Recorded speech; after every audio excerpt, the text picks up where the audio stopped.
बेटा आज सिविक्स का जो पार्ट है फेडरल, इसको कहते हैं संघवाद, हिंदी बोलते हैं संघवाद।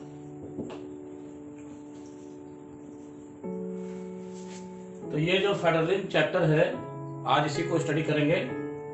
तो सबसे पहले समझिए कि पावर के डिवीजन के आधार पे दो तरह के गवर्नमेंट होते हैं, फेडरल गवर्नमेंट और यूनिटरी गवर्नमेंट। इसको जानने के पहले पहले आप ये समझिए कि पिछले चैप्टर पावर शेयरिंग में हमने पढ़ाया था कि पावर शेयरिंग कई प्रकार के होते हैं। उसमें एक हमने बताया था वर्टिकल पावर शेयरिंग। तो वर्टिकल का मतलब होता है कि पावर ऊपर से नीचे की तरफ जाती है। उसको आप ऐसे समझ सकते हैं कि जैसे ये बुक्स है, एक ऊपर रखा है, उसके नीचे दूसरा रखा है, फिर उसके नीचे तीसरा रखा हुआ। तो ये पावर शेयरिंग वर्टिकल हुआ, central government, state government, local government. और जब यही पावर शेयरिंग ऐसे हो पैरेलल, तो ये हुआ आपका हॉरिजॉन्टल, जिसमें लेजिस्लेचर और एजुकेटिव और जुडिशरी। तो देखिए पावर शेयरिंग, ऊपर यूनियन गवर्नमेंट, स्टेट गवर्नमेंट, फिर नीचे लोकल गवर्नमेंट। तो ये वर्टिकल डिवीजन हुआ पावर का। अब वर्टिकल डिवीजन जब होता है तो पावर शेयरिंग के आधार पे दो तरह के गवर्नमेंट होते हैं, फेडरल, यूनिटरी। अब पहले आप अंतर समझिए कि फेडरल गवर्नमेंट क्या है, यूनिटरी गवर्नमेंट क्या है। फेडरल गवर्नमेंट इस समय इंडिया में है। आज के समय में जो हमारे यहाँ गवर्नमेंट है फेडरल गवर्नमेंट है। Power divided into central and state, ये डिवीजन होता है। और यूनिटरी गवर्नमेंट, जब भारत जो है आजाद नहीं था उस समय यूनिटरी गवर्नमेंट था। दोनों का अंतर समझिए। अभी स्टेट गवर्नमेंट है, सेंट्रल गवर्नमेंट है, दोनों इंडिविजुअल गवर्नमेंट है, किसी का सबऑर्डिनेट नहीं है। यूनिटरी गवर्नमेंट पहले था जब भारत आजाद नहीं था, एक गवर्नर जनरल कलकत्ता में बैठता था, बाकी जो प्रोविंस थे वहां गवर्नर बैठता था। वो गवर्नर जनरल को रिपोर्ट करता था और उसकी रिस्पॉन्सिबिलिटी गवर्नर जनरल के प्रति होती थी। यदि गवर्नर जनरल नहीं उसको एक्सेप्ट करे, उसके कार्य से संतुष्ट नहीं हो, तो उसको डिसमिस कर सकता था। तो यूनिटरी गवर्नमेंट का एग्जाम्पल इस समय यूके है, इंग्लैंड के अंदर। वहां एक गवर्नमेंट है और वो पूरे जगह शासन करती है। तो बाकी जगह अधिकारी हैं, केवल पोस्टेड हैं, ऑफिसर इलेक्टेड नहीं है। फेडरल गवर्नमेंट में इंडिया है, यूएसए है, ऑस्ट्रेलिया है। यहाँ क्या है कि अलग अलग स्टेट की गवर्नमेंट इंडिविजुअल है और इलेक्टेड है। अब आते हैं हम इस पे। अभी हम समझ गए कि फेडरल गवर्नमेंट क्या है। फेडरल गवर्नमेंट इसी तरह से है जैसे कोई वृक्ष है, उसकी अलग अलग ब्रांचेज। अब यहाँ देखिए, फेडरलिज्म को हम दो पार्ट में बांट सकते हैं। दो तरह के फेडरलिज्म होते हैं। एक है कमिंग टुगेदर। फेडरलिज्म जो है दो तरह के होते हैं, दो पार्ट है। There are two type of federalism. एक कमिंग टुगेदर है, एक होल्डिंग टुगेदर। कमिंग टुगेदर के संबंध में इसका एग्जाम्पल है यूएसए। तो यूएसए में कई स्टेट हैं, लगभग 25 स्टेट हैं, और ये सभी एक साथ ऐसे ज्वाइंट हैं। अपने अपने में ये इंडिपेंडेंट हैं। तो इनकी केवल एक साथ डिफेंस सिस्टम और फाइनेंस सिस्टम की बात है। तो जैसे मान लो भारत है, पाकिस्तान है, बांग्लादेश है, अफगानिस्तान है, एक यूनियन बना ले, तो इस तरह से ये कमिंग टुगेदर होगा। क्यों?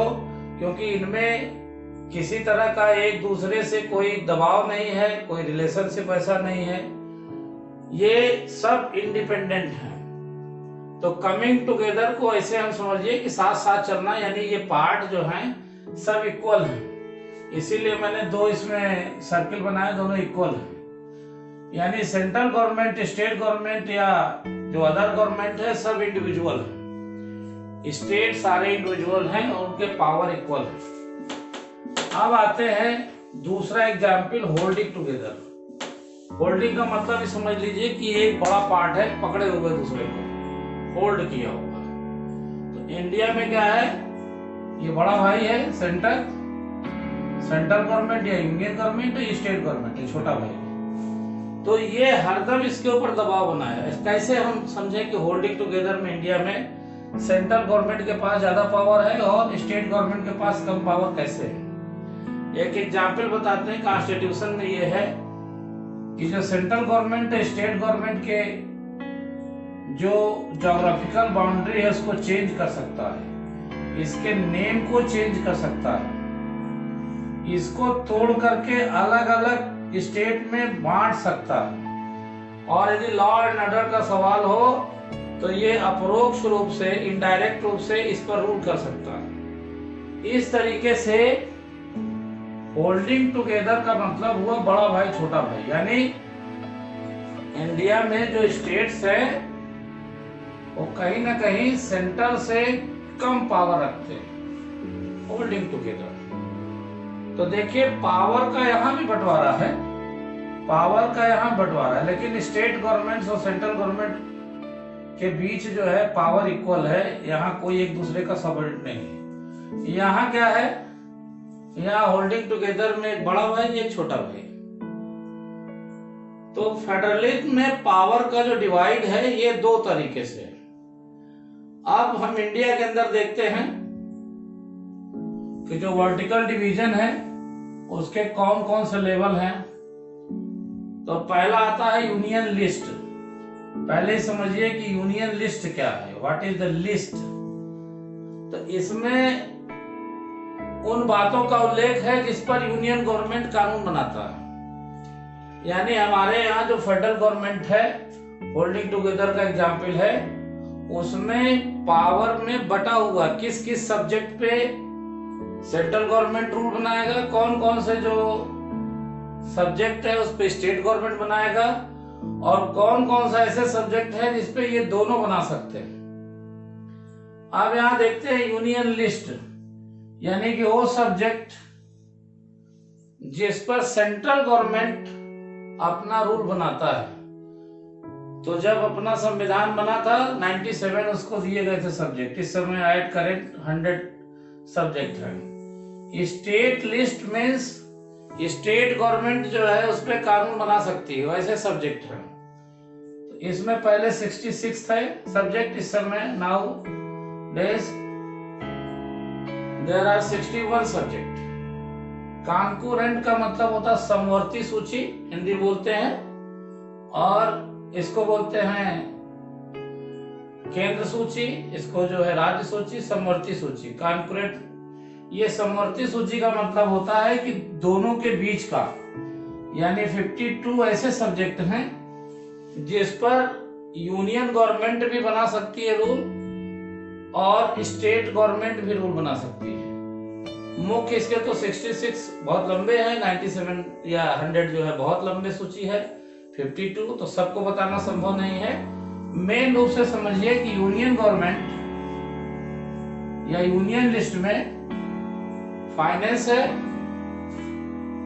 और डिफेंस है, फॉरेन अफेयर्स भी इसी में है। स्टेट लेवल में ये वाटर सप्लाई है, एजुकेशन है, उसके बाद से कारागार है, जेल है, बाकी चीज है। कॉन्करेंट में एजुकेशन भी आ सकता है, रोड भी आ सकता है, ट्रांसपोर्टेशन आ सकता है, तो फैमिली मैटर भी आ सकता है।